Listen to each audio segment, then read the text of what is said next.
Ternyata mobil tidak bisa menembus jalan ini karena licin, medannya terjal. Kita para tim memutuskan untuk jalan kaki aja, olahraga malam.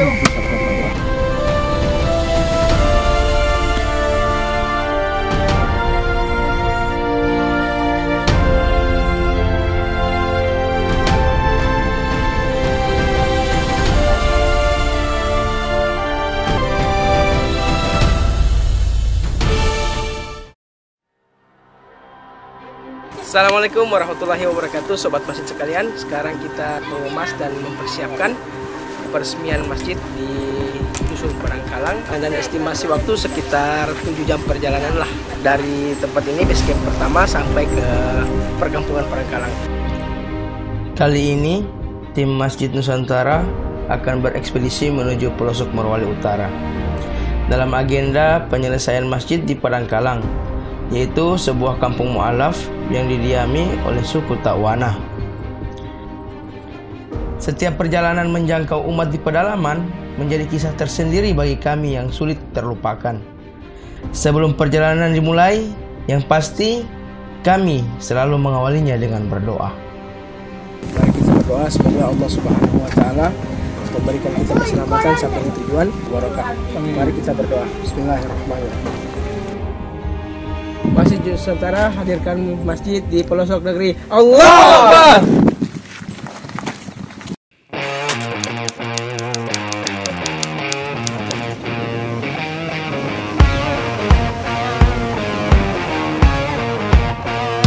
Ribuan kilometer telah kami tempuh untuk menjangkau umat di pedalaman. Berbagai pelajaran dan pengalaman mengasah kami untuk selalu siap jalani rintangan. Apalagi masjid yang akan kami resmikan ini berada jauh di tengah hutan. Sudah dipastikan banyak sekali rintangan yang akan kami hadapi. Kami harus melalui medan off-road yang sangat terjal dan curam. Untuk menuju lokasi yang dituju, kami juga harus melewati puluhan anak sungai dengan hulu yang sama, yaitu Sungai Bongka, sungai yang terpanjang dan terbesar di Sulawesi Tengah. Baik sobat masjid, sekarang kita akan menyeberangi sungai terbesar dan terpanjang di Sulawesi Tengah, namanya Sungai Bongka, yang dimana sungai ini melewati 3 kabupaten, Kabupaten Morowali Utara, Kabupaten Banggai, dan Kabupaten Tojo Una-Una. Baik, ini kita akan menyeberang dan insya Allah tidak terjadi masalah apa-apa. Sungai yang berbatu menanti di hadapan. Beruntung saat kami melewatinya, debit air tidaklah tinggi sehingga kami dengan mudah melewatinya.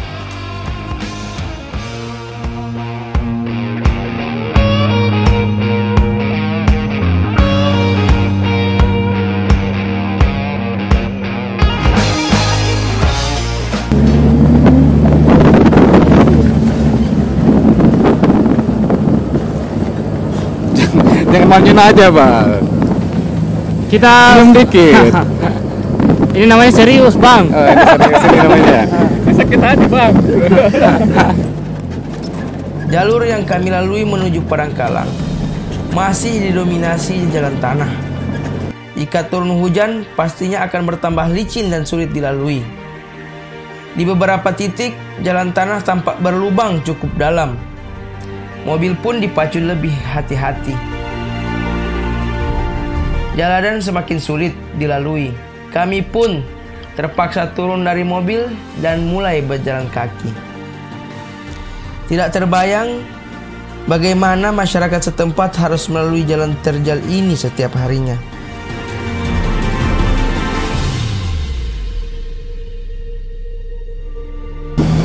Nah, dari sini nanjak terus nih. Dari sini ya, mulai dari sini ya. Gak ada ini, gak ada turunnya ini.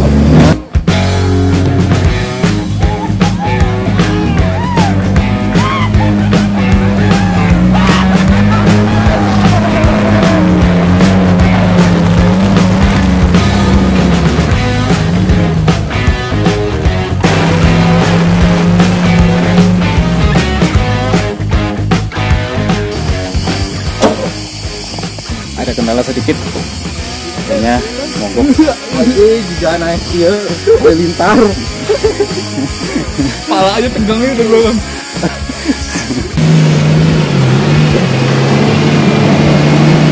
Sayang sekali, mobil yang kami tumpangi ini tak mampu berjalan lebih jauh lagi. Medan jalan di depan tak memungkinkan untuk dilewati. Terlebih, mobil ini tidak menyediakan winch yang bisa merecovery kendaraan ketika sudah stuck atau tidak bisa bergerak di medan off-road. Padahal, jarak antara kami dan lokasi tujuan masih sangatlah jauh. Ternyata mobil tidak bisa menembus jalan ini karena licin, medannya terjal, ya. Karena ini mobil belum bisa tembus sampai sekarang. Mungkin nanti kita akan bicara lagi bagaimana solusinya. Semoga bisa ada solusi terbaik. Apa boleh buat? Kami harus melanjutkan perjalanan dengan berjalan kaki. Ya, beberapa material yang kami bawa harus diturunkan. Kami pun sempat kebingungan untuk membawa barang-barang tersebut. Karena tak mungkin jika kita angkut sambil berjalan kaki. Untung saja ada ojek-ojek gunung yang kebetulan lewat.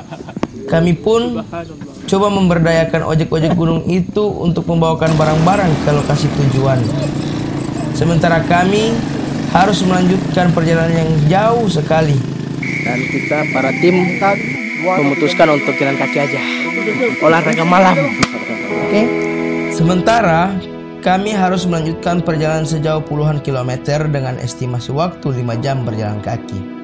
Sebelum berangkat, isi perut dulu dong. Kami memutuskan untuk berhenti dan makan terlebih dahulu untuk mengisi tenaga. Makan dulu, bro. Walaupun dengan lauk seadanya, terasa nikmat bila dimakan bersama-sama di tengah hutan seperti ini.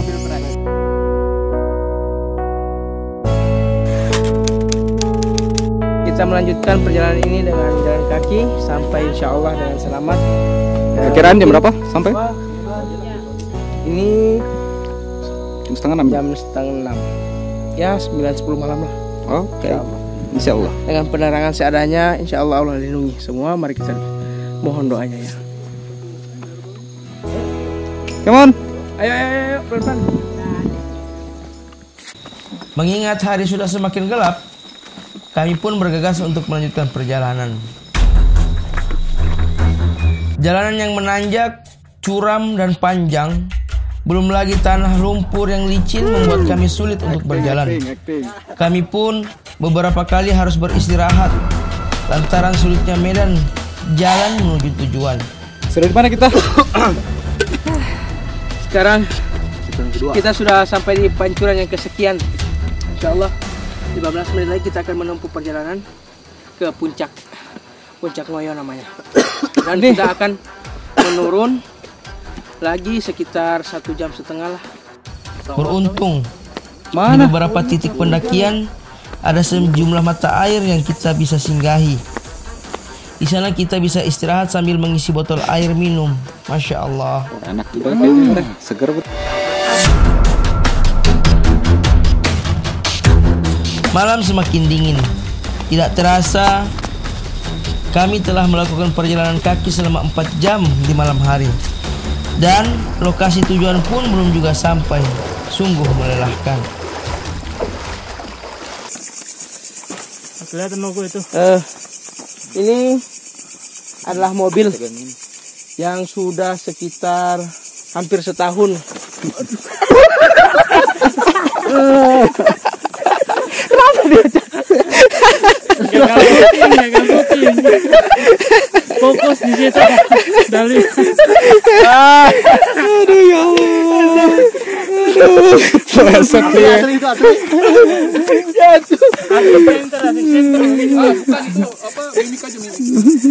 Itu lawak ya. Sobat dakwah, ini adalah mobil yang sudah mangkrak di sini sekitar hampir setahun lah. Karena kemarin ketika dibawa pas musim hujan dan tidak bisa lewat lagi, akhirnya sudah nggak diambil. 1 tahun ya. Pelajaran kalau memang nggak bisa jangan maksa lah. Jangan bapaksa kalau orang Luku bilang. Jangan sabantar dengan namanya sal. Ya lanjut. Ayo. Biar di endorse. Bulan dari sini lah minta uang. Sama ini. Biar di endorse. Buku Bima. Hatari bang, hatari. Di sini hatari rasa nasi padang. Dia mulai error. Mulai koslet sobat dakwah. Maklumlah. Kita lagi dalam keadaan ta'ibah atau letih seletih-letihnya, tapi tetap semangat.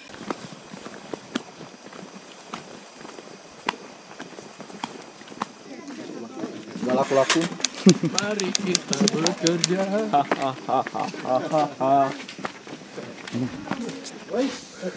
Ya sobat Puslit, sekarang kita udah nyampe di perkampungan Padangkalang. Alhamdulillah. Sekarang waktu menunjukkan pukul 9 malam. Setelah tadi kita melakukan perjalanan panjang menyeberangi sungai serta balada dengan sang hartop, akhirnya kita sampai juga di kampung yang kita tuju. Alhamdulillah, semua berkat doa dan ya kekuatan yang diberikan oleh Allah Subhanahu wa taala serta ikhtiar teman-teman semua. Semoga ini bernilai pahala bagi kita semua. Bray, kangen sama kita gak, Bray? Waduh, alah, ampun ya, Ampun. perjalanan. Kita jalan.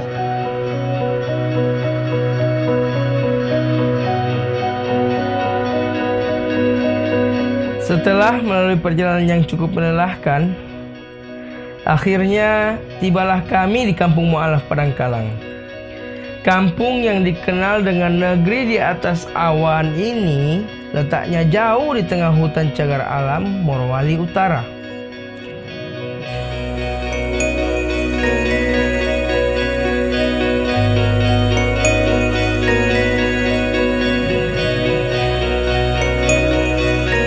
Walaupun hidup dalam keterasingan, syiar Islam di kampung ini berkembang cukup pesat.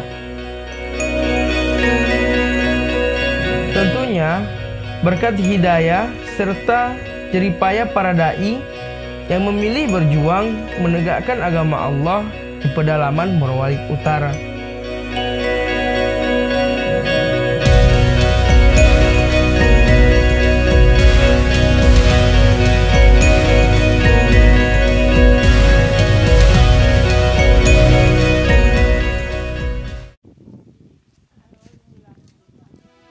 Kampung ini awal mula dibentuk pada tahun 2014 atas inisiatif Papa Ison, sang kepala suku.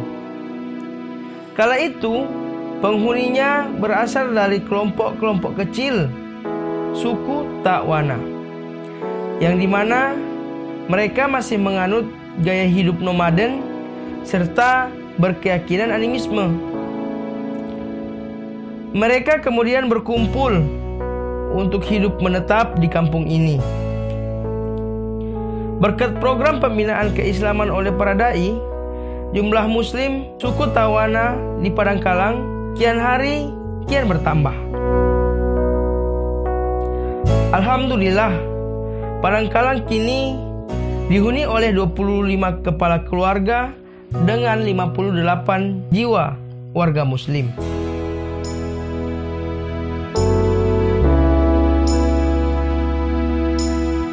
Agar para mu'alaf bisa beribadah dan lebih giat menimba ilmu, maka dibutuhkan adanya masjid yang kokoh dan nyaman.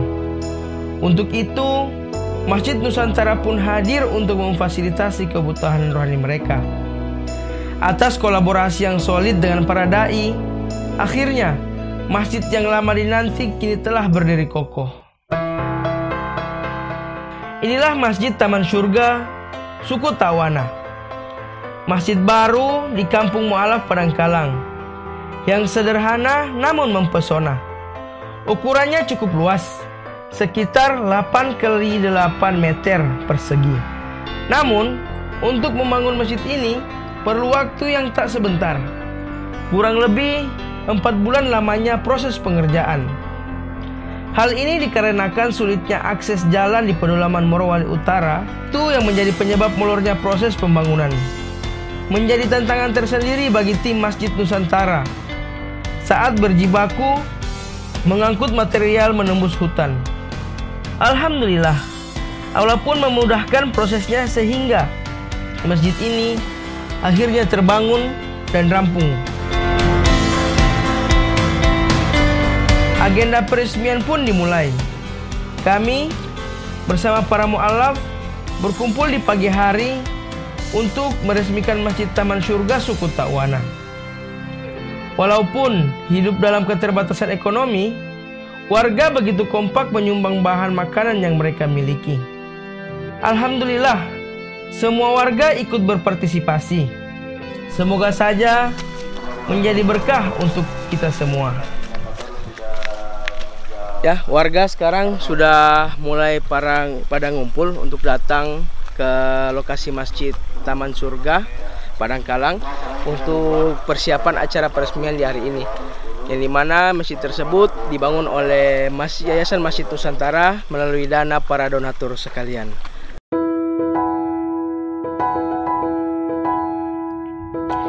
Untuk meramaikan acara peresmian, kami bersama para mu'alaf berkumpul di halaman depan masjid. Rangkaian acara peresmian diisi dengan tausiah dan doa dari para dai, serta sambutan dari para tokoh adat Padangkalang. Meski digelar secara sederhana, acara berlangsung sangat hikmat. Tak hanya dihadiri orang dewasa saja, kami pun mengajak anak-anak Padangkalang turut serta menghadiri acara ini. Mereka pun mengambil bagian dengan bersama-sama membaca surat-surat pendek.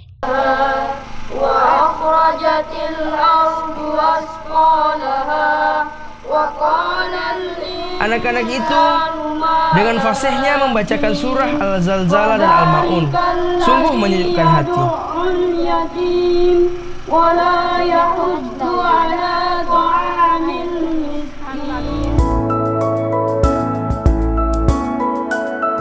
Di sela-sela acara, tim Masjid Nusantara juga berkesempatan untuk menghadiahi para mu'alaf dengan sejumlah mukena yang diamanahkan dari para donatur. Pemberian mukena membuat para ibu-ibu di Padangkalang nampak begitu bahagia, bahkan menyuncurkan air mata. Kami pun ikut terharu melihat momen itu.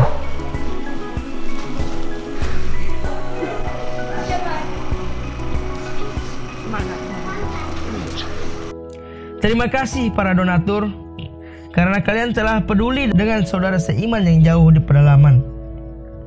Mudah-mudahan terbangunnya masjid ini bisa bermanfaat bagi mereka dan menjadi pahala tak terputus bagi para donatur yang telah mendonasikan hartanya demi terwujudnya Masjid Mu'alaf Suku Takwana. Amin ya rabbal alamin. Jazakumullah khairan katsira.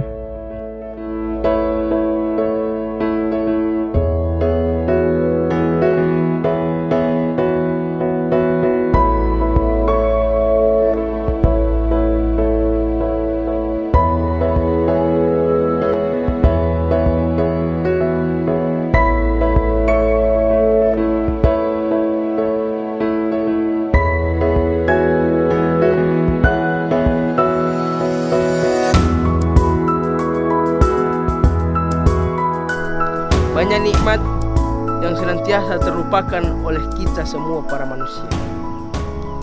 Banyak nikmat yang terabaikan oleh kita semua para manusia. Bahkan ada nikmat yang telah kita kufurkan atau kita ingkari, yang dimana nikmat-nikmat tersebut Allah Subhanahu wa ta'ala telah berikan kepada kita. Padahal Allah Subhanahu wa ta'ala telah memberikan kita nikmat yang begitu besar, yang dimana Allah Subhanahu wa ta'ala telah memberikan kita nikmat penglihatan. Nikmatnya kedua bola mata melihat pemandangan yang begitu indah. Nikmat memiliki hidung untuk menghirup udara yang begitu segar di tengah pegunungan ini. Serta nikmat yang dimana sering kita lupakan, yaitu nikmat kesehatan. Allah Subhanahu wa ta'ala memberikan kita kesehatan, yaitu untuk supaya digunakan senantiasa beribadah kepadanya. Akan tetapi banyak manusia yang lalai, bahkan enggan untuk menggunakan nikmat tersebut untuk beribadah kepada Allah Subhanahu wa taala. Bukannya Allah Subhanahu wa taala menciptakan kita di dunia ini mempunyai tujuan. Bukankah Allah Subhanahu wa taala menciptakan kita dengan satu tujuan? Yaitu Allah menciptakan kita sebagaimana Allah Subhanahu wa taala berfirman dalam Al-Qur'an, A'udzubillahi minasyaitonirrajim. Wa ma khalaqtul jinna wal insa illa liya'budun. Sesungguhnya kata Allah, aku menciptakan jin dan manusia yaitu hanya untuk beribadah kepadaku saja. Maka dari itu, marilah kita senantiasa bersyukur kepada Allah, selalu mendekatkan diri kita kepada Allah, agar kiranya kita menjadi seorang hamba yang mendapatkan kebaikan dan selalu ditambahkan kenikmatan yang telah Allah berikan kepada kita. Assalamualaikum warahmatullahi wabarakatuh.